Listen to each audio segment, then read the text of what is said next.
आज हमारे पास है फ्रिक्शन। ये आपने क्लास 9th में भी स्टडी किया होगा, बस उसी को हमने आगे बढ़ाना है, उसकी डिटेल्ड स्टडी करनी है।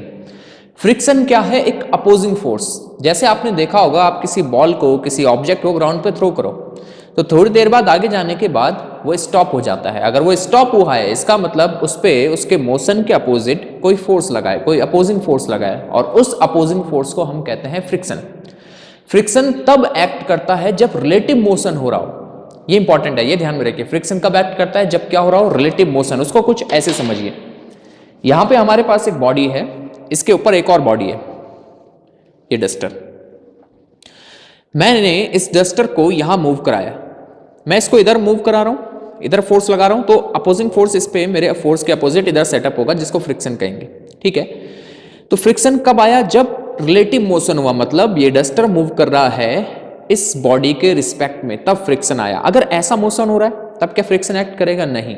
तो ध्यान में क्या रखना है? फ्रिक्शन कब एक्ट करता है? When there is a relative motion between two bodies, मतलब ये बॉडी इसके रिस्पेक्ट में जब मूव करेगी तब फ्रिक्शन आएगा। और कहां आएगा? जिधर फोर्स अप्लाई किया उसके अपोजिट। अगर मैं इधर अप्लाई कर रहा हूं फोर्स, यहां से आगे की तरफ, तो फ्रिक्शन आएगा पीछे की तरफ। तो लिख लें पहले फ्रिक्शन के बारे में। ठीक है, पहले लिखते हैं, फिर इसको समझेंगे। तो पहले फ्रिक्शन की डेफिनेशन लिखते हैं। When a body moves or tends to move over the surface of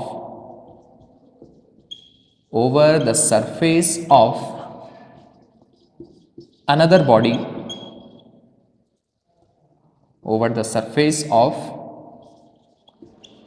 another body, a force comes into play. A force comes into play which acts, कहां एक्ट करता है? Tangential to the surface of contact, tangential to the surface of contact and opposes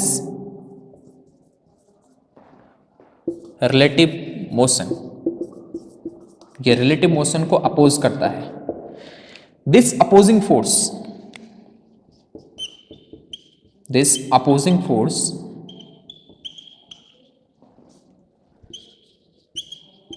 is called friction. उस opposing force को हम क्या कहते हैं? Friction. तो फ्रिक्शन बेसिकली एक अपोजिंग फोर्स है जो तब एक्ट करता है जब बॉडी मूव कर रही हो या मूव करना स्टार्ट कर रही हो। और ये कहां एक्ट करता है? Tangential to the surface of contact. अब इसको ऐसे समझिए, यहां पे हमारे पास एक सरफेस है और इसके ऊपर एक ऑब्जेक्ट है, ऐसे। मैं इस ऑब्जेक्ट पे इधर फोर्स लगा रहा हूं, ऐसे। तो इस ऑब्जेक्ट पे एक अपोजिंग फोर्स सेटअप होगा मेरे फोर्स के अपोजिट। और कहां सेटअप होगा? Tangential to the surface. ये फोर्स क्या बोलते हैं इसको? Frictional force. This is friction. ये ऐसे सेटअप नहीं होगा इस बॉडी पे कि फ्रिक्शन यहां सेटअप हो गया, नहीं। ये कहां सेटअप होगा? Tangential to the surface, parallel to the surface, ऐसे। ठीक। और कहां सेटअप होगा? फोर्स के अपोजिट। अगर मैंने फोर्स इधर से अप्लाई किया तो फ्रिक्शन इधर सेटअप होगा। फ्रिक्शन किस पे सेटअप होगा? जिस पे आप फोर्स लगा रहे हैं। ठीक है, तो ओवरऑल फ्रिक्शन क्या है? एक अपोजिंग फोर्स।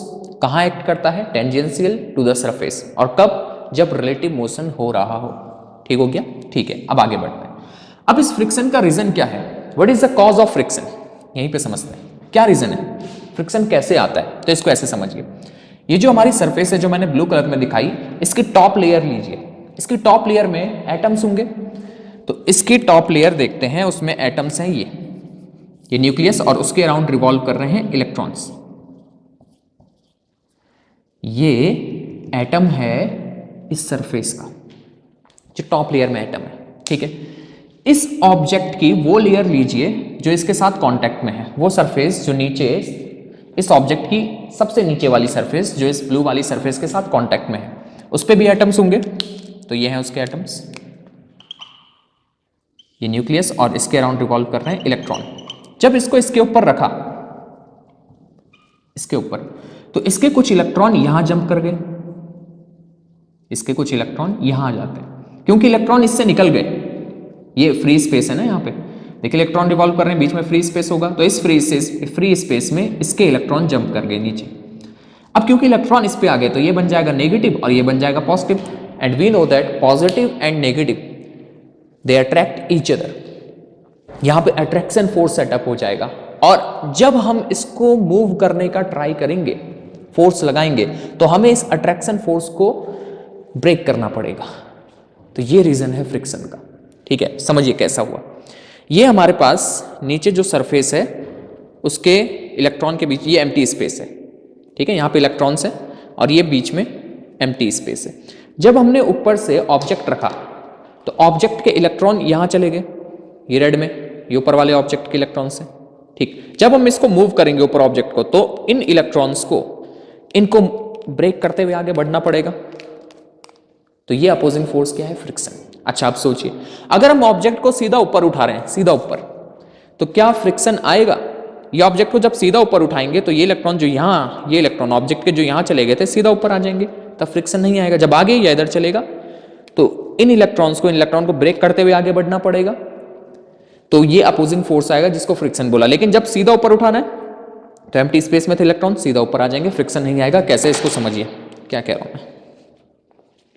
यहां पे देखिए, ये मेरा ऑब्जेक्ट है ये वाला, और ये नीचे वाली सरफेस जो ब्लू से दिखाई, ये कॉपी। ठीक है, मुझे इसको यहां मूव करना है, यहां मूव करना है, यहां मूव करना है, तो फ्रिक्शन एक्ट करेगा।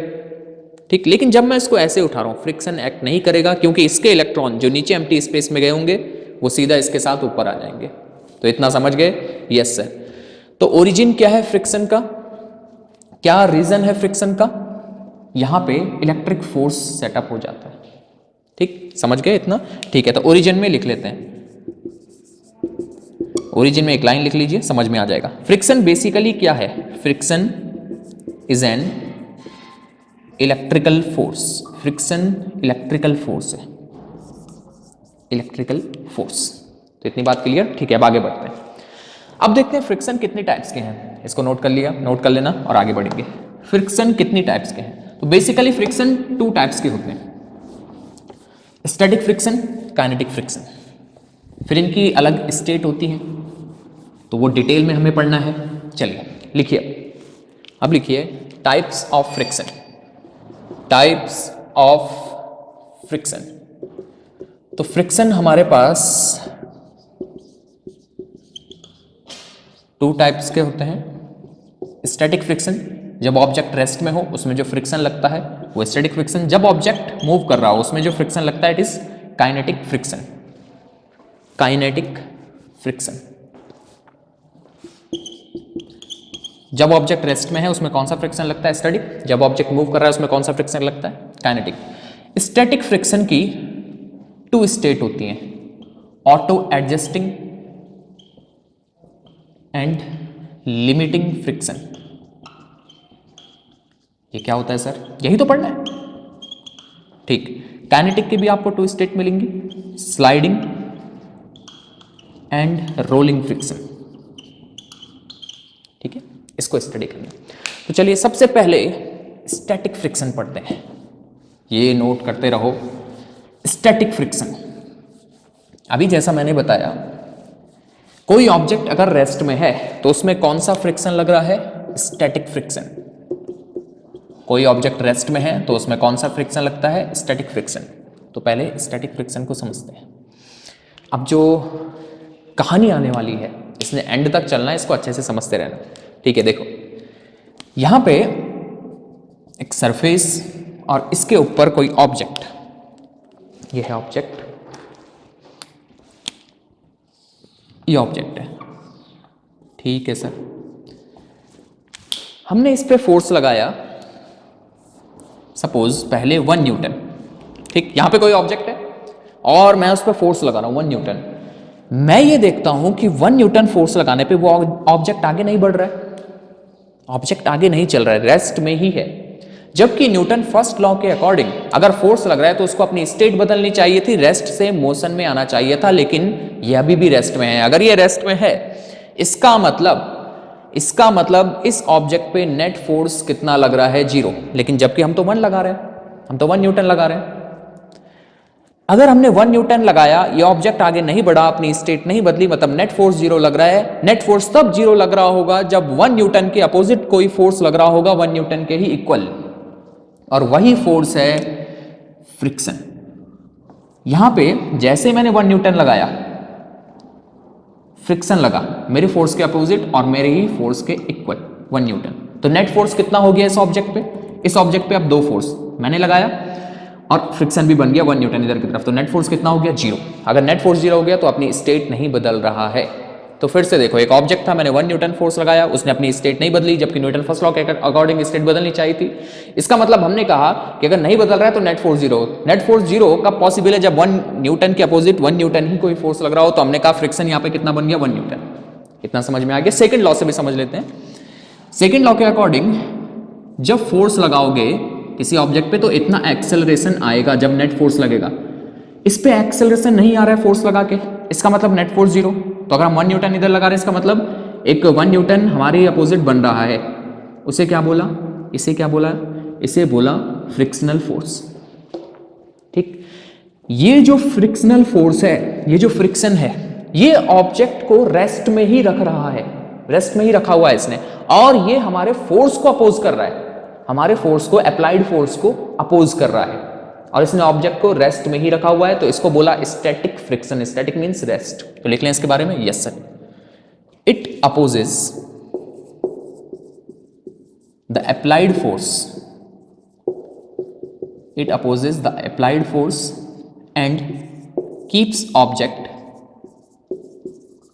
at rest। ये अपोज करता है अप्लाइड फोर्स को और ऑब्जेक्ट को रेस्ट में ही रखता है। ठीक है, हमने कहा नहीं, हमें तो इस ऑब्जेक्ट को चलाना है भाई। तो हमने अपना फोर्स यहाँ पे 2 न्यूटन कर दिया। कितना कर दिया? 2 न्यूटन। हम देखते हैं कि अभी भी ऑब्जेक्ट रेस्ट में है, 1 न्यूटन से नहीं चल रहा था, मैंने 2 न्यूटन लगा दिया, अभी भी ऑब्जेक्ट आगे नहीं बढ़ रहा है। इसका मतलब अभी भी उस पर नेट फोर्स कितना लग रहा है? 0। वो कब पॉसिबल है? जब ये स्टैटिक फ्रिक्शन कितना बन गया हो? ये भी 2 बन गया हो, ये भी 2 न्यूटन बन गया। स्टैटिक फ्रिक्शन को शो करेंगे एफ एस से, एफ एस, स्टैटिक उल्टा पढ़ना है, स्टैटिक फ्रिक्शन। ठीक है, तो वापस यहाँ पे आते हैं। 2 न्यूटन आगे नहीं बढ़ा, मतलब स्टैटिक फ्रिक्शन भी कितना बन गया? 2 न्यूटन। मैंने कहा और बढ़ाओ, मुझे तो इसको चलाने की चाहे कुछ भी हो जाए, मैंने 3 न्यूटन कर दिया, अभी भी ऑब्जेक्ट आगे नहीं चला। इसका मतलब अब स्टैटिक फ्रिक्शन कितना बन गया? वो भी 3 बन गया। अच्छा ध्यान देना, फ्रिक्शन इसी बॉडी पे लग रहा है जिस पे फोर्स लगा है।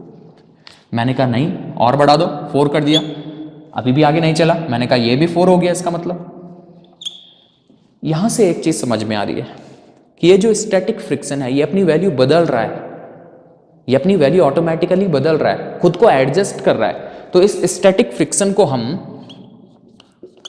ऑटो एडजस्टिंग फ्रिक्शन भी कहते हैं। So it is auto adjusting, खुद की वैल्यू को एडजस्ट कर रहा है। ठीक है, चलो इतनी बातें तो हमारी समझ में आ गई। चलिए यहां से मैं कुछ आपको अब पूछ लेता हूं, देखते हैं आप समझे कि नहीं। मैंने यहां से फोर्स लगाया 10 न्यूटन, 10 न्यूटन फोर्स लगाया किसी ऑब्जेक्ट पे। सपोज आपके सामने कोई ऑब्जेक्ट है, एलमीरा है, 10 न्यूटन फोर्स आपने लगाया, वो आगे नहीं बढ़ा, ऑब्जेक्ट आगे नहीं बढ़ा, रेस्ट का रेस्ट में ही है।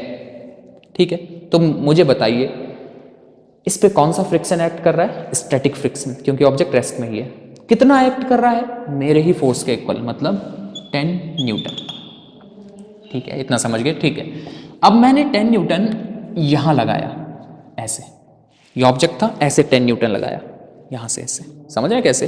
ये ऑब्जेक्ट है, 10 न्यूटन ऐसे लगाया, 10 न्यूटन ऐसे लगाया, और मैं देखता हूं ऑब्जेक्ट अभी भी आगे नहीं बढ़ा, ऑब्जेक्ट अभी भी आगे नहीं बढ़ा। इसका मतलब मेरे फोर्स के इक्वल स्टैटिक फ्रिक्शन हो गया। तो बताइए स्टैटिक फ्रिक्शन कितना है इस केस में? मैंने यहां क्या लगाया? 10 Newton force, 37 degree with the horizontal पे, ऑब्जेक्ट आगे नहीं बढ़ा। इसका मतलब मेरे फोर्स के इक्वल, अप्लाइड फोर्स के इक्वल स्टैटिक फ्रिक्शन हो गया। कितना हुआ? आप बोलेंगे सर 10 न्यूटन, जितना आपने लगाया उतना ही। नहीं, ये गलत है, यहाँ पे ये गलत है। क्यों सर?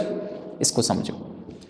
इस 10 न्यूटन के 2 कंपोनेंट्स कर सकते हैं। ये इधर की तरफ आ रहा है ना, तो यहाँ कितना मिलेगा? ये ऐसे लग रहा है, ये वाला कितना मिलेगा कंपोनेंट इधर की तरफ? ये मिलेगा 10 cos 37। cos 37 इज 0.8, तो ये मिलेगा 8 न्यूटन। इसके परपेंडिकुलर नीचे की तरफ ये कितना मिलेगा? 10 sin 37, sin 37 0.6, 6 न्यूटन। ये मिला 10 cos 37, cos 37 0.8, 10 इंटू 0.88, ये मिलेगा 10 sin 37, sin 37 0.6, 10 इंटू 0.66। अब देखिए, स्टैटिक फ्रिक्शन तो ऐसे लगता है टेंजेंशियल टू द सरफेस, ठीक। ये स्टैटिक फ्रिक्शन इक्वल होता है अप्लाइड फोर्स के, अप्लाइड फोर्स के जो सेम लाइन ऑफ एक्शन पे हो, इसी लाइन पे होना चाहिए। तो हम ये वाला नहीं लेंगे, 6 न्यूटन नहीं, 8 न्यूटन। तो हमारा अप्लाइड फोर्स कितना है इस केस में? 8 न्यूटन। अब इसकी थोड़ा कंसेप्ट समझिए। ये 6 न्यूटन वाला इस ऑब्जेक्ट को नीचे ले जाना चाहता है, नीचे नीचे, ठीक है। ये 8 न्यूटन वाला इसको आगे ले जाना चाहता है। इसको आगे कौन ले जा रहा है? 8 न्यूटन। तो फ्रिक्शन इसी की वजह से आएगा, 8 न्यूटन वाले। ये तो इसको नीचे ले जाना ना, 6 न्यूटन। फ्रिक्शन किसकी वजह से आएगा? 8 न्यूटन। तो स्टैटिक, अगर ये ऑब्जेक्ट रेस्ट में है तो इसका मतलब स्टैटिक फ्रिक्शन किसके इक्वल हो गया? अप्लाइड फोर्स के इक्वल। तो मतलब स्टैटिक फ्रिक्शन किसके इक्वल है? 8 न्यूटन, 8 न्यूटन। तो एक लाइन लिख लेते हैं, यहां से आप समझ जाएंगे। It is equal to applied force, it is equal to applied force in same line of action। Line of action same होनी चाहिए। फ्रिक्शनल फोर्स इधर लगता है तो अप्लाइड फोर्स भी हम यही वाला लेंगे, इसी लाइन पे, ठीक है। इतना तो यहाँ पे 10 न्यूटन लगाया, 37 डिग्री विद द हॉरिजॉन्टल। हमने कहा ऑब्जेक्ट रेस्ट में है, इसका मतलब static friction equal to applied force. Applied force 8 newton, ये वाला लेना है। तो फ्रिक्शनल इस समय स्टैटिक फ्रिक्शन भी कितना? 8 न्यूटन। इतनी बात समझ गए? यस सर समझ गए, ठीक है। और डिटेल में चलेंगे इस पे, फिर से आ जाओ इस कहानी पे, इस कहानी पे वापस। ये हमारे पास सरफेस है, ये हमने ऑब्जेक्ट रखा, इस पे हमने फोर्स लगाया 1 न्यूटन, आगे नहीं बढ़ा। हमने कहा स्टैटिक फ्रिक्शन 1 न्यूटन, हमने 2 लगाया, आगे नहीं बढ़ा। स्टैटिक फ्रिक्शन 2 न्यूटन, हमने 3 लगाया, आगे नहीं बढ़ा। इसका मतलब स्टैटिक फ्रिक्शन 3 न्यूटन। अगर हम फोर्स लगा ही नहीं रहे तो स्टैटिक फ्रिक्शन कितना? 0, ठीक है। स्टैटिक फ्रिक्शन कितना? 0। अब ये मत कहना फोर्स नहीं लगा रहे, स्टैटिक फ्रिक्शन 3 न्यूटन। अगर ऐसा होता तो ऑब्जेक्ट इधर की तरफ चलता अपने आप। नहीं, ऐसा नहीं है। जब फोर्स लगाएंगे तब स्टैटिक फ्रिक्शन आएगा जो इसको आगे नहीं बढ़ने दे रहा है, और वो उसके ही इक्वल होगा जितना अप्लाइड फोर्स है, ठीक है। अच्छा, अब देखो, हमने फोर्स पहुंचा दिया 20 न्यूटन, अभी भी आगे नहीं बढ़ा, तो हमने कहा स्टैटिक फ्रिक्शन कितना है? 20 न्यूटन। अब हमने फोर्स को 20.1 कर दिया, 20.1 न्यूटन। अब हम देखते हैं कि ऑब्जेक्ट आगे चलना स्टार्ट होता है, ठीक है, अपनी स्टेट को चेंज करना स्टार्ट करता है। इसका मतलब स्टैटिक फ्रिक्शन 20 न्यूटन से आगे नहीं बढ़ा, 20 न्यूटन से आगे नहीं बढ़ा। तो इसकी एक लिमिट है कि ये यहीं तक बढ़ेगा, इसके आगे नहीं बढ़ेगा। तो लिख लेते हैं यहां पे, इट इंक्रीजेस, इट मीन्स किसकी बात कर रहा हूं? Static friction. It increases up to a certain limit, ये इंक्रीज होता है लेकिन एक लिमिट है कि यहीं तक इंक्रीज होगा। और जो इसकी मैक्सिमम वैल्यू है, जैसे इस केस में 20 न्यूटन, इसको कहते हैं लिमिटिंग फ्रिक्शन। तो लिखते हैं मैक्सिमम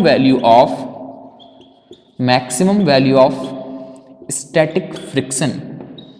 इसको क्या कहते हैं? इसको कहते हैं लिमिटिंग फ्रिक्शन, लिमिटिंग फ्रिक्शन। और इसको डिनोट करते हैं FS max, static friction maximum. तो जो इसकी मैक्सिमम वैल्यू है उसको क्या कहेंगे? Limiting friction. जो इसकी लिमिट है कि भाई यहां से आगे ये नहीं हो सकता, ठीक हो गया, ठीक है। जैसे एक ऑब्जेक्ट है, उसका लिमिटिंग फ्रिक्शन है 40 न्यूटन। कितना है लिमिटिंग फ्रिक्शन? 40 न्यूटन। हमें इस ऑब्जेक्ट को आगे मूव कराना है तो हमें कितना फोर्स लगाना पड़ेगा, हमें फोर्स लगाना पड़ेगा लिमिटिंग फ्रिक्शन से ज्यादा, मतलब ग्रेटर देन 40 न्यूटन। जब हम 40 न्यूटन से ज्यादा फोर्स लगाएंगे तब ये ऑब्जेक्ट आगे बढ़ेगा। सपोज मैंने इस ऑब्जेक्ट में फोर्स लगाया 20 न्यूटन, क्या ये आगे बढ़ेगा? बिल्कुल भी नहीं। जब मैंने 20 न्यूटन फोर्स लगाया, इस पे कितना स्टैटिक फ्रिक्शन बनेगा? इस पे भी बन जाएगा 20 न्यूटन, ये मत कहना 40। 20, जब मैंने 20 लगाया 20 बनेगा, 30 लगा दिया 30 बनेगा, ठीक है, ये 30 बनेगा, ठीक है, स्टैटिक फ्रिक्शन 30 हो जाएगा। अब मैंने यहां से ये 40 कर दिया तो ये भी हो जाएगा 40। अब ये लिमिटिंग फ्रिक्शन है, मैक्सिमम वैल्यू, यहां से आगे नहीं बढ़ सकता, ये भी हो गया 40 न्यूटन, ठीक। मैंने यहां कर दिया 40.1, अब ये 40 पे ही रहेगा, ये 40.1 हो गया, अब नेट फोर्स लग गया, अब ऑब्जेक्ट आगे चलना स्टार्ट करेगा। तो ओवरऑल जो मैं यहां से बताना चाहता हूं आपको, ऑब्जेक्ट मूव करना कब स्टार्ट करेगा? जब उस पे अप्लाइड फोर्स लिमिटिंग फ्रिक्शन से ज्यादा हो, ठीक। अब लिमिटिंग फ्रिक्शन को हमने स्टडी किया, लिमिटिंग फ्रिक्शन, अब लिखे यहां पे लिमिटिंग फ्रिक्शन, ठीक है। अब इसकी बात कर रहे हैं, FS max, maximum value of static friction, अब इसकी बात कर रहे हैं, ठीक है। ये क्या होता है? इट डिपेंड्स, इसको स्टडी किया गया तो पता चला, it depends on the nature of surfaces in contact. ये डिपेंड करता है कि जो सरफेसेस कॉन्टैक्ट में है उनका नेचर कैसा है, ठीक। जब आगे और रिसर्च हुई तो पता चला कि limiting friction is directly proportional to reaction on the object. ये हमारे पास कोई ऑब्जेक्ट है, इसका वेट एक्ट करता है डाउनवर्ड, ये सरफेस इसको रिएक्शन देगी, नॉर्मल रिएक्शन देगी ऊपर की तरफ, ठीक है। देखो खुद सोचो, अगर एक भारी ऑब्जेक्ट लेके आ जाए, भारी, एक मैं डेटा ही दे देता हूं आपको, डेटा दे देता हूं समझाने के लिए। यहां पे 5 kg का ऑब्जेक्ट है, इसको रेस्ट से मोशन में लाने के लिए सपोज आपको फोर्स लगा 10 न्यूटन, रेस्ट से मोशन में लाने के लिए कितना फोर्स लगा? 10 न्यूटन। अब एक ऑब्जेक्ट आ गया 50 kg का, इसको रेस्ट से मोशन में लाने के लिए आपको 10 न्यूटन से ज्यादा फोर्स चाहिए। 5 kg वाले को रेस्ट से मोशन में लाने के लिए 10 न्यूटन, 50 kg वाले को रेस्ट से मोशन में लाने के लिए आपको 10 न्यूटन से ज्यादा फोर्स चाहिए। इसका मतलब इसका लिमिटिंग फ्रिक्शन ज्यादा होगा। तो लिमिटिंग फ्रिक्शन किस पे डिपेंड कर रहा है? नॉर्मल रिएक्शन पे। अगर ऑब्जेक्ट रेस्ट में है, जैसे ये रेस्ट में है, तो normal reaction equal to weight, इसका वेट नीचे एक्ट करेगा ना, कितना? mg, तो normal reaction equal to mg, ये हम आगे पढ़ चुके हैं, ठीक है। तो सीधा ओवरऑल बात ये है कि limiting friction directly proportional to normal reaction on the object, क्योंकि रिएक्शन नॉर्मल एक्ट करती है, सरफेस के परपेंडिकुलर एक्ट करती है, तो इसको बोलते हैं नॉर्मल रिएक्शन। कहीं n से शो करते हैं, कहीं r से, मैं r से दिखा रहा हूं यहाँ पे। जब इसको ओपन करेंगे तो कुछ तो कांस्टेंट आना चाहिए, कांस्टेंट आता है μs, और μs क्या है? μs is coefficient of static friction, this is coefficient of static friction, जो डिपेंड करता है, depends on the nature of surfaces in contact. μs का कोई यूनिट नहीं होता है, इसकी वैल्यू होती है बस, यूनिट नहीं होता है इसका, ठीक है। आगे बढ़ा जाए, ये समझ में आ गया, ठीक है, ये क्लियर हुआ। अब देखिए मैं आपको यहाँ से कुछ क्वेश्चंस दे देता हूँ, देखता हूँ आप समझे या नहीं, देखते हैं आप समझ पाए या नहीं समझ पाए। चलिए देखते हैं इसको। यहाँ पे आपके पास एक ऑब्जेक्ट है, ऐसे सपोज इसका मास है 5 kg, 5 kg इसका मास है, ठीक है। आपने इस पे फोर्स लगाया यहाँ से 10 न्यूटन, कितना? 10 न्यूटन, और यहाँ पे कोएफिशिएंट ऑफ स्टैटिक फ्रिक्शन है 0.5, कितना है μs? 0.5, ठीक। आपसे पूछा गया क्या ये ऑब्जेक्ट मूव करेगा या नहीं, ये आगे चलेगा या नहीं? तो आगे कब चलेगा? आगे तब चलेगा जब अप्लाइड फोर्स ज्यादा हो लिमिटिंग फ्रिक्शन से। आगे कब चलेगा? जब अप्लाइड फोर्स ज्यादा हो लिमिटिंग फ्रिक्शन से। अप्लाइड फोर्स कितना है? 10 न्यूटन। हमें लिमिटिंग फ्रिक्शन देखना पड़ेगा, एफएस मैक्स कितना है इस केस में? It is equal to mu S R, mu S 0.5, normal reaction निकालनी पड़ेगी।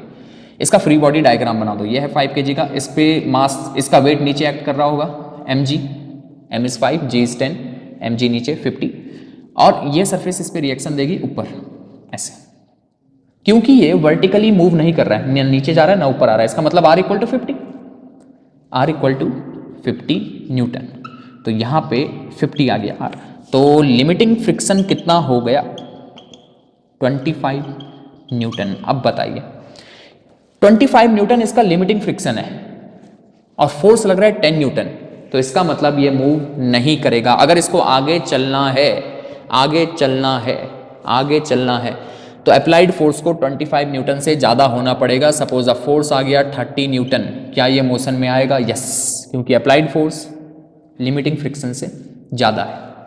समझ गए इतना? क्लियर हुई बात? ठीक है, एक और दे दूँ? Yes sir. चलो इसको ही चेंज कर देता हूँ थोड़ा। तो ऑब्जेक्ट कब आगे बढ़ेगा? जब आपका फोर्स, अप्लाइड फोर्स ज़्यादा होगा लिमिटिंग फ्रिक्शन से, जो कि मैक्सिमम वैल्यू है स्टैटिक फ्रिक्शन की। चलो एक और, यहाँ पे आपके पास एक ऑब्जेक्ट है सपोज 10 kg का, और यहाँ पे कोएफिशिएंट ऑफ स्टैटिक फ्रिक्शन है 0.5। आपने फोर्स लगाया यहाँ से 200 न्यूटन। बताइए ऑब्जेक्ट रेस्ट से मोशन में आएगा या नहीं आएगा? चलिए देखते हैं आएगा या नहीं। इसका फ्री बॉडी डायग्राम, वेट नीचे, mg 100, रिएक्शन ऊपर, वर्टिकल कहीं मोशन नहीं कर रहा है, ना नीचे जा रहा है ना ऊपर आ रहा है, it means R equal to 100 newton. R तो निकालना ही पड़ेगा। Fs मैक्स निकाल देते हैं, limiting friction, it is equal to mu S R, mu S is 0.5, R is 100, 0.5 into 0.5 is 1/2, ये 1/2 ही तो है, 1/2 इंटू 100 मीन्स 50, या तो इसको मल्टीप्लाई कर दो, 50 न्यूटन। तो लिमिटिंग फ्रिक्शन कितना है? 50 न्यूटन।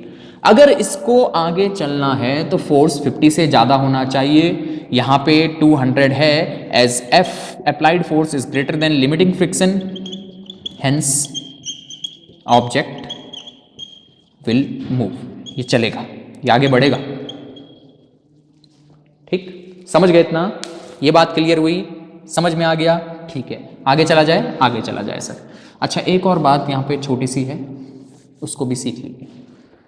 फिर से ये दिमाग में रखने वाली बात, ये सरफेस है, यहाँ पे कोई ऑब्जेक्ट है, सपोज इसका लिमिटिंग फ्रिक्शन है, ये मैंने अभी बताया, पहले फिर से बता रहा हूँ, लिमिटिंग फ्रिक्शन है 50 न्यूटन, यहाँ से फोर्स लग रहा है 10 न्यूटन, तो क्या ये आगे चलेगा? नहीं चलेगा।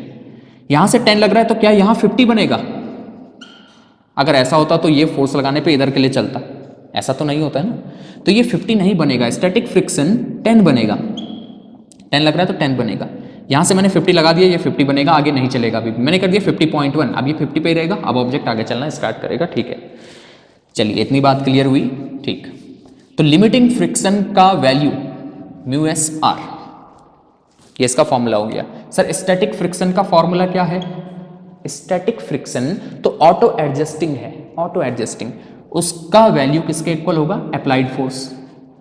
ठीक है, तो इसका फॉर्मूला नहीं होगा, it is equal to applied force. ठीक, अप्लाइड फोर्स इंक्रीज करो, स्टैटिक फ्रिक्शन बढ़ेगा एक लिमिट तक। मैक्सिमम वैल्यू स्टैटिक फ्रिक्शन की, जिसको बोला limiting friction, it is equal to mu S R. यहां तक क्लियर हुआ? ठीक है, अब चलते हैं काइनेटिक फ्रिक्शन पे। अगर कोई ऑब्जेक्ट रिलेटिव मोशन कर रहा है, चल रहा है, तो उस पे लगेगा काइनेटिक फ्रिक्शन।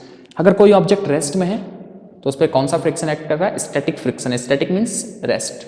ठीक, कोई ऑब्जेक्ट अगर चल रहा है तो उस पर लगेगा काइनेटिक फ्रिक्शन। अब इसको समझते हैं, काइनेटिक फ्रिक्शन क्या करता है, ये लिखते हैं इसके बारे में। It opposes the relative motion, relative motion को अपोज कर रहा है। जैसे बॉल फेंको आप, बॉल थोड़ी देर बाद रेस्ट में आ जाती है चलते चलते, तो जब चल रही है उस पर कौन सा फ्रिक्शन लग रहा है? Kinetic friction. ठीक है, चलिए और आगे बढ़ते हैं। इसको डिनोट करते हैं एफ के से, उल्टा पढ़ेंगे के, काइनेटिक फ्रिक्शन, एफ के से इसको डिनोट करते हैं। ठीक है, एक इंपॉर्टेंट बात आपने देखा होगा,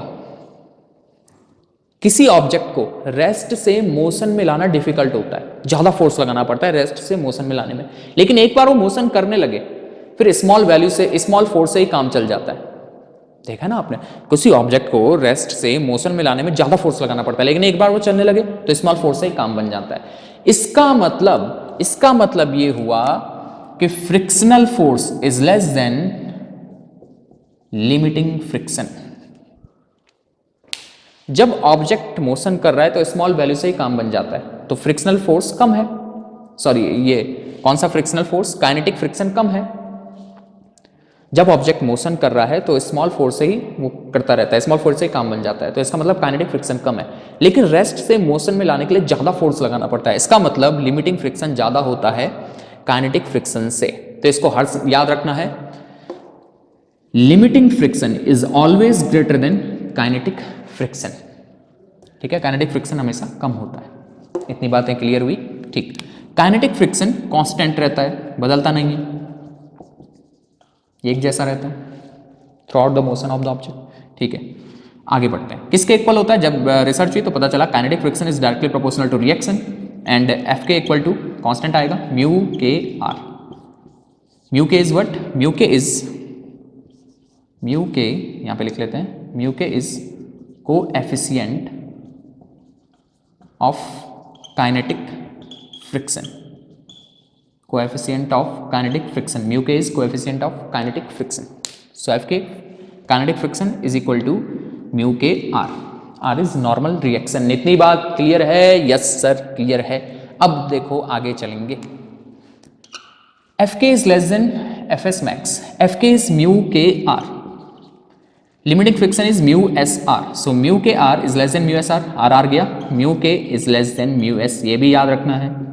coefficient of kinetic friction is always smaller than coefficient of static friction. Coefficient of static friction हर समय ज्यादा होता है कोएफिशिएंट ऑफ काइनेटिक फ्रिक्शन से। इतनी बात क्लियर हुई? यस सर, ये भी क्लियर हुआ। चलो ये क्लियर हुआ तो एक ग्राफ बना लेते हैं, एक ग्राफ बना लेते हैं। ठीक, कहां बनाएं? यहां बनाएं। एक ग्राफ बनाते हैं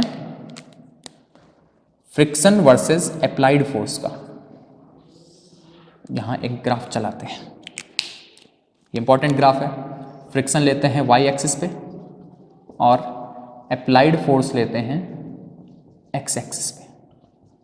फ्रिक्शन वर्सेस अप्लाइड फोर्स का ग्राफ। ठीक है, अब कहानी वापस। जैसे जैसे हम ऑब्जेक्ट पे फोर्स इंक्रीज करते हैं स्टैटिक फ्रिक्शन बढ़ता है, स्टैटिक फ्रिक्शन बढ़ता है एक लिमिट तक।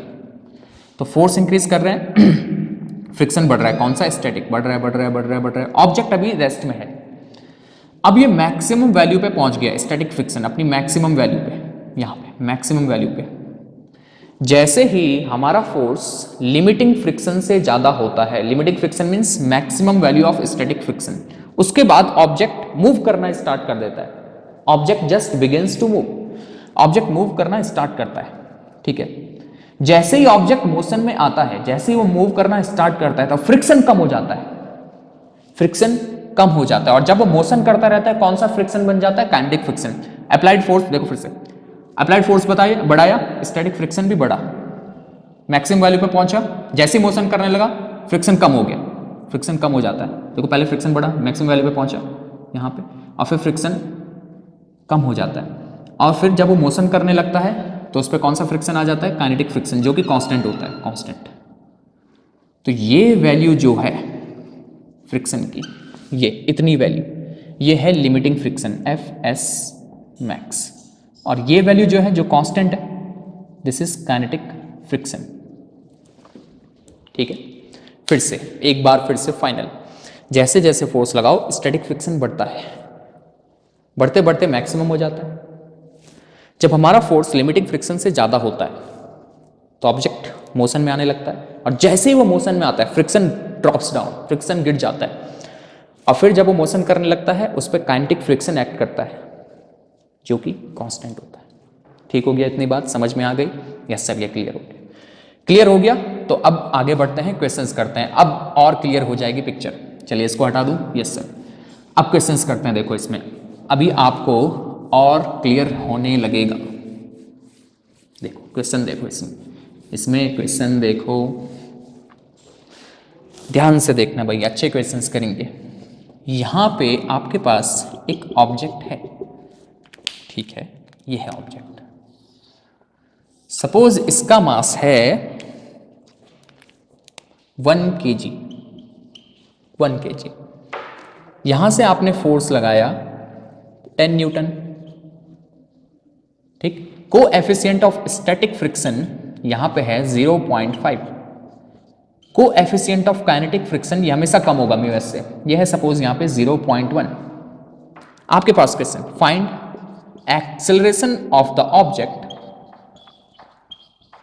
If it moves. अगर ये मूव करेगा तो इसका एक्सेलरेशन क्या होगा।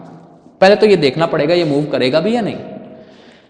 ये ऑब्जेक्ट आगे कब चलेगा, if applied force is greater than limiting friction, तभी आगे चलना स्टार्ट करेगा। तो देखते हैं, पहले यही देखना है क्या अप्लाइड फोर्स लिमिटिंग फ्रिक्शन से ज्यादा है। तो इसका फ्री बॉडी डायग्राम, इस पे वेट एक्ट कर रहा है नीचे, mg मतलब 10। रिएक्शन देगी ये सरफेस ऊपर की तरफ r, ये ना तो ऊपर जा रहा है ना नीचे जा रहा है, कहीं भी नहीं, ना ऊपर ना नीचे। तो इसका मतलब R equal to 10 newton. Reaction तो मिल गया। अब Fs मैक्स निकाल लेते हैं। It is equal to mu S which is 0.5 into R 10। तो लिमिटिंग फ्रिक्शन कितना हो गया 5 न्यूटन। तो क्या अप्लाइड फोर्स 5 न्यूटन से ज्यादा है। Answer is yes. ये 10 न्यूटन है, ये 5 न्यूटन है। Applied force is greater than limiting friction, तो ये मतलब मूव करेगा। अब अगर ये चल रहा है, चल रहा है, मोशन कर रहा है, तो इस पे कौन सा फ्रिक्शन लगने लगेगा, काइनेटिक फ्रिक्शन। अब हमें काइनेटिक फ्रिक्शन, ये बात तो पक्की है चल रहा है, अब हमें एक्सेलरेशन निकालना है।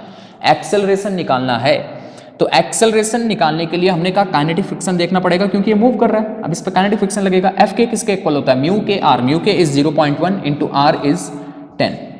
सो F K equal to 1 newton. इस पे जब ये चल रहा है एक अपोजिंग फोर्स लग रहा है 1 न्यूटन। कितना लग रहा है 1 न्यूटन।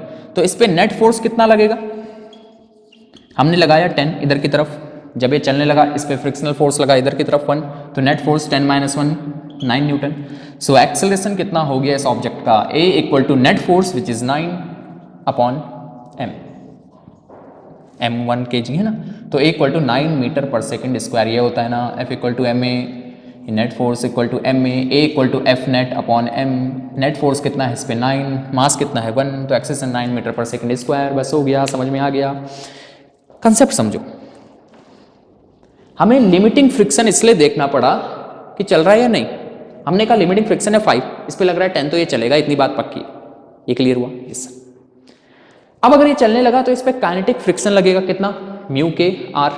आर कितना है 10, तो 10 इंटू 0.1 1 न्यूटन। तो जब ये चलने लगा तो इस पे अपोजिंग फोर्स 1 न्यूटन लगा, हमने 10 लगाया था, तो नेट फोर्स कितना लगा 10 - 1 9 इधर की तरफ।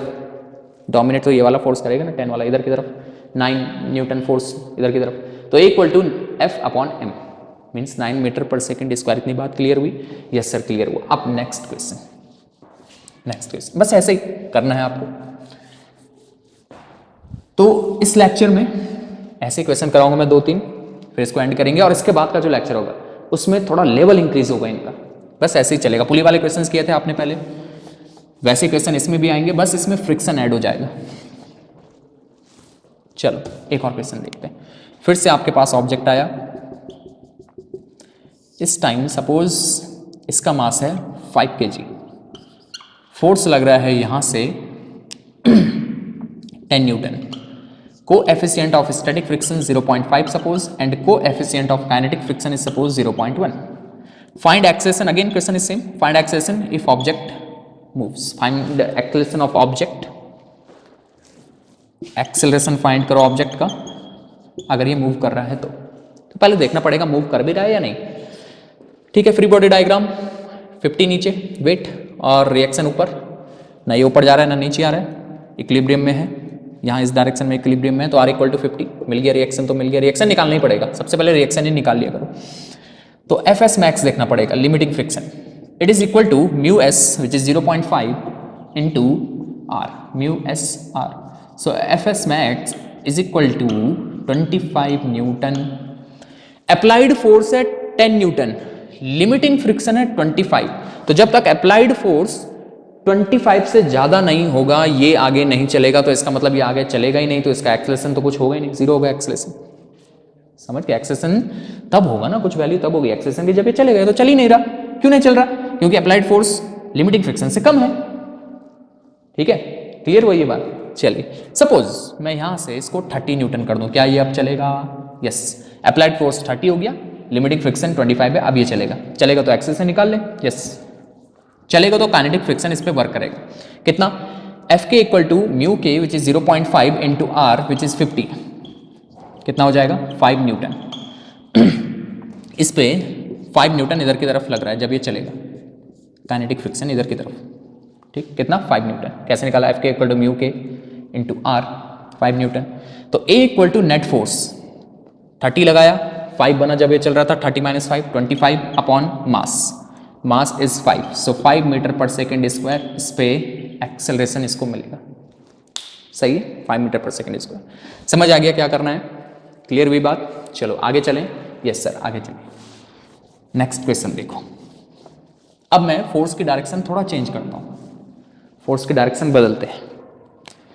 यहां पे हमारे पास आया ऑब्जेक्ट, और सपोज इसका मास है 1 kg, 1 kg मास है इसका। Coefficient of static friction 0.5 suppose, and coefficient of kinetic friction 0.2 ले लेते हैं इस केस में। अब देखो, यहां पे फोर्स ऐसे लग रहा है 10 न्यूटन का, 37 डिग्री एंगल बना रहा है विद द हॉरिजॉन्टल। अब क्या करें? क्वेश्चन है आपके पास, find acceleration of the object if it moves. Acceleration find करो अगर ये चलता है तो। चलता है तो ध्यान देना, इसमें क्या करना पड़ेगा, ध्यान देना अच्छे से अच्छे से अच्छे से।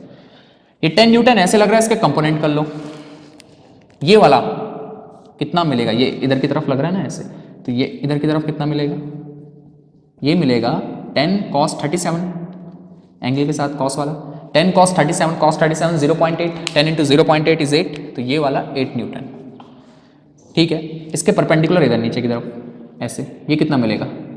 10 sin 37 0.6, 10 इंटू 0.66, तो ये वाला 6 न्यूटन नीचे की तरफ। ठीक हो गया? सही है, सही है। अप्लाइड फोर्स 8 न्यूटन हो जाएगा। ठीक है, 10 लगाया था लेकिन 6 तो इसको नीचे के लिए कर रहा है, 8 वाला अप्लाइड फोर्स। तो पहले ये देखना पड़ेगा ये चल रहा है या नहीं चल रहा है। ठीक है, उसके लिए रिएक्शन निकालनी पड़ेगी। तो इसका फ्री बॉडी डायग्राम बना दो। 1 kg वाला, वेट नीचे की तरफ 10, ठीक है, वेट नीचे mg, रिएक्शन देगी ये सरफेस ऊपर की तरफ r। इसमें नीचे की तरफ 6 और है, देखिए इसको, इसकी वजह से इसका कंपोनेंट 6, तो ये 6, ये ना तो नीचे जा रहा है ना ही ऊपर जा रहा है। इसका मतलब r इक्वल टू 6 + 10, मतलब रिएक्शन 16 न्यूटन हो गया इस केस में। खुद सोचो, खुद सोचो, पहले तो इसका वेट 10 न्यूटन नीचे की तरफ था, 6 और लग रहा है इसके ऊपर से, 6 और लग रहा है ऊपर से, तो इस पर रिएक्शन कितनी हो गई? 16। ऐसे समझ नहीं आ रहा तो ऐसे समझो, 10 वेट नीचे की तरफ, 6 नीचे की तरफ, रिएक्शन ऊपर की तरफ, ना तो ये नीचे जा रहा है ना ऊपर जा रहा है। इसका मतलब R equal to this force, so R equal to 16 newton. इतनी बात क्लियर हो गई? यस सर, क्लियर हो गई। चलिए, R मिल गया। अब निकालते हैं limiting friction Fs max, it is equal to mu s which is 0.5 in this case into R. R is 16, 0.5 into 16 is 8 Newton. तो लिमिटिंग फ्रिक्शन कितना है? 8 न्यूटन। लिमिटिंग फ्रिक्शन कितना है? 8 न्यूटन। और हमारा फोर्स जो इधर की तरफ इसको धकेल रहा है वो कितना है? 8 न्यूटन। तो क्या ये आगे चलेगा? बिल्कुल नहीं। लिमिटिंग फ्रिक्शन है 8, हमने लगाया 8, हमारा फोर्स लिमिटिंग फ्रिक्शन से ज्यादा होना चाहिए था, तो इक्वल हो गया। अगर इक्वल हो गया तो नेट फोर्स 0। ठीक है, तो ये आगे नहीं बढ़ेगा। समझ गए ना? एक बार फिर से समझिए। यस सर, हमने 10 न्यूटन ऐसे लगाया, 37 डिग्री विद द हॉरिजॉन्टल, हमने कहा इसका कंपोनेंट कर दो, इधर 8 न्यूटन, 10 cos 37 0.8, 8 न्यूटन ऊपर से 6 न्यूटन। तो रिएक्शन कितनी लग रही है? 10 नीचे की तरफ, 6 भी नीचे की तरफ, तो रिएक्शन हो गया 16। हमने कहा लिमिटिंग फ्रिक्शन निकालो, Fs max it is equal to mu S 0.5 into R, 16 into 0.5 is 8 newton. 8 newton लग रहा है इस पे, 8 न्यूटन लग रहा है इस पे। Maximum static friction, limiting friction हमने भी लगाया 8, तो मूव नहीं करेगा।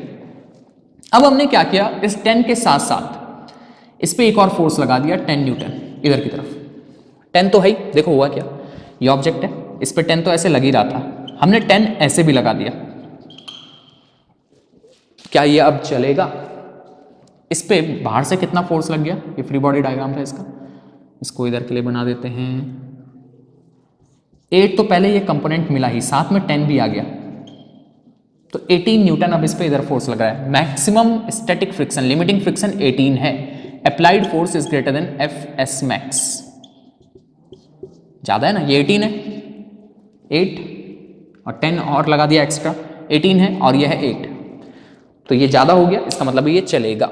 अगर ये चलेगा तो एक्सेलरेशन फाइंड करो, करते हैं। उसके लिए हमें काइनेटिक फ्रिक्शन निकालना पड़ेगा। देखो लिमिटिंग फ्रिक्शन बस आपको ये चेक करना है कि चलेगा कि नहीं, उसके बाद काइनेटिक फ्रिक्शन का आ जाएगा रोल।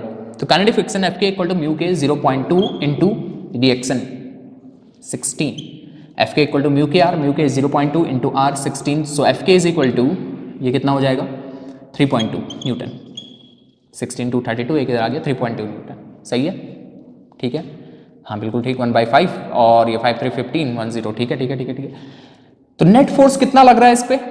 इधर लग रहा है 18, 8 + 10 18, इस पे इधर लग गया काइनेटिक फ्रिक्शन 3.2, तो A equal to net force 18 minus 3.2, तो ये हो गया 14.8, 0.215, हाँ बिल्कुल ठीक, upon mass, mass is 1, so A is equal to 14.8 metre per second square, ठीक है, इतना एक्सेलरेशन इसका होगा।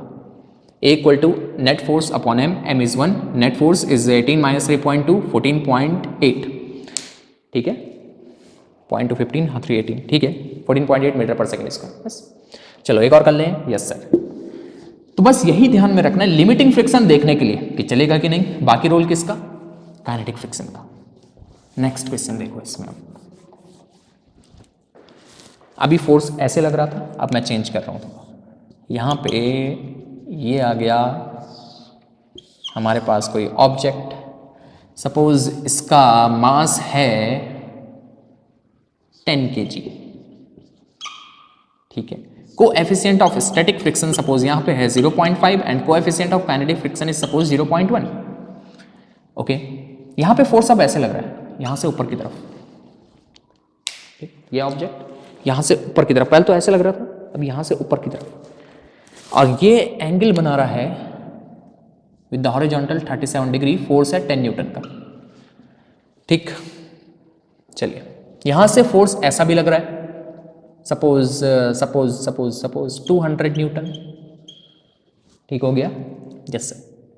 यहां से एक और फोर्स लगा दें, नहीं अभी नहीं, इसके बाद वाले में लगाएंगे। चलो देखो, आपसे बोला गया find acceleration if it moves, तो पहले तो रिएक्शन निकाल लो इसका फ्री बॉडी डायग्राम, 100 नीचे, वेट नीचे, इसको रिजॉल्व कर दो, इधर मिलेगा 10 cos 37, cos 37 0.8 मतलब 8, ये इधर की तरफ ही मिलेगा, ये फोर्स ऐसा लग रहा है ना, तो ये वाला कंपोनेंट इधर, यहाँ से इधर ऐसे, ये वाला ऊपर की तरफ 10 sin 37 0.6 मतलब 6 न्यूटन तो इस पे देखो 6 वाला ऊपर, रिएक्शन भी लगेगा ऊपर, ठीक है, ये 8 इधर और ये वाला 200 भी इधर, तो ये वाला 208, समझ गए ना।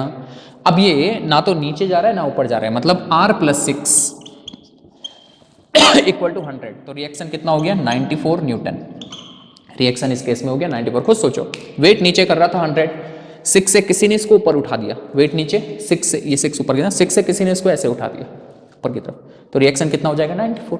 चलिए maximum static friction, limiting friction निकालते हैं, it is equal to mu S 0.5 into reaction 94, कितना आएगा, ये आ जाएगा 1/2 248, ये 47 न्यूटन, ये लिमिटिंग फ्रिक्शन हो गया 47 Newton.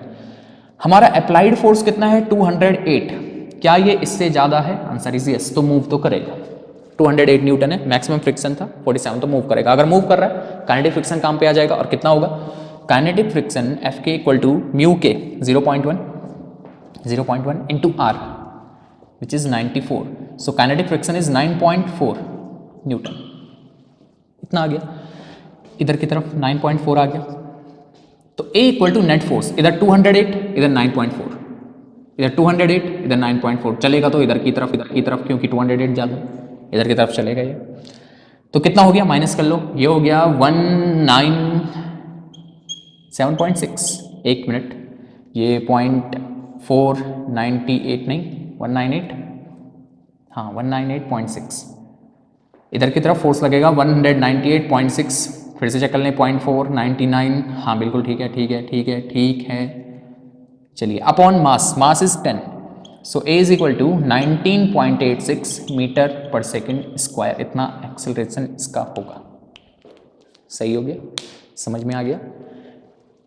Applied force 208, kinetic friction 9.4, so net force 208 minus 9.4 which is 198.6 upon mass 10, 19.86 metre per second square, इतने एक्सेलरेशन से ये इधर की तरफ चलेगा, इधर की तरफ। आ गया ये भी समझ में? Yes sir. एक फाइनल क्वेश्चन कर लेते हैं, फाइनल क्वेश्चन। चलो फाइनल क्वेश्चन की तरफ अब बढ़ रहे हैं। ये आया हमारे पास सरफेस और यहां कोई ऑब्जेक्ट, सपोज इसका मास 5 kg ले लेते हैं इस केस में, mu S coefficient of static friction 0.5 ही लेते हैं और म्यू के 0.1 ही लेते हैं, म्यू के हमेशा कम रहेगा म्यू एस। ठीक है, अब यहाँ से इधर की तरफ फोर्स लगा रहे हैं, सपोज 10 न्यूटन, उतना ही 37 डिग्री के साथ ही वही चल रहा है। यहाँ पे इधर फोर्स लग रहा है 100 न्यूटन सपोज, और यहाँ से इधर लग रहा है सपोज 200 न्यूटन। कितने फोर्स आ गए सर इसमें, और लगा दूँ? चलिए एक होमवर्क दे देंगे आपको, पहले ये वाला कर लेते हैं। Find acceleration of the object if it moves. Free body diagram कर लो, नीचे की तरफ 50, ऊपर की तरफ देखते हैं। 10 को हमने रिजॉल्व किया, ये आ जाएगा हमारे पास, ये आएगा हमारे पास 10 cos 37। 10 को हमने रिजॉल्व किया, इधर आया 10 cos 37, 10 cos 37 10 इंटू 0.8 और ऊपर कितना आएगा, ये आएगा 6। ठीक है, वही 10 sin 37 sin 37 0.66। ठीक है, तो 50 वेट नीचे लग रहा था, 6 ऊपर मिल गया और साथ में रिएक्शन भी ऊपर की तरफ r, इधर की तरफ 8 और ये भी इधर की तरफ है, देखो दोनों 208 इधर की तरफ और यहाँ से इधर की तरफ 100। ठीक है, रिएक्शन निकाल लेते हैं, ना ये ऊपर जा रहा है ना नीचे जा रहा है, तो r + 6 = 50, तो r = 44 न्यूटन। रिएक्शन कितना आ गया, 44 न्यूटन। अच्छा जी, अब लिमिटिंग फ्रिक्शन निकाल लेते हैं, Fs max it is equal to mu S 0.5 into r 44। So limiting friction Fs max it is equal to 22 Newton. कि हमारा फोर्स 22 से ज़्यादा है, देखते हैं। 208 इधर, पहले अपना ही फोर्स देख लेते हैं जो हम लगा रहे हैं। 208 इधर, 100 इधर, तो इसका मतलब इन दोनों का रिजल्टेंट इधर की तरफ 108। 108 इज ग्रेटर देन 22, इसका मतलब मूव तो करेगा। एक्सेलरेशन निकाल लें, उसके लिए काइनेटिक फ्रिक्शन निकालना पड़ेगा। Fk equal to mu K 0.1 into reaction, reaction reaction reaction 44, तो ये कितना आ गया 4.4 न्यूटन।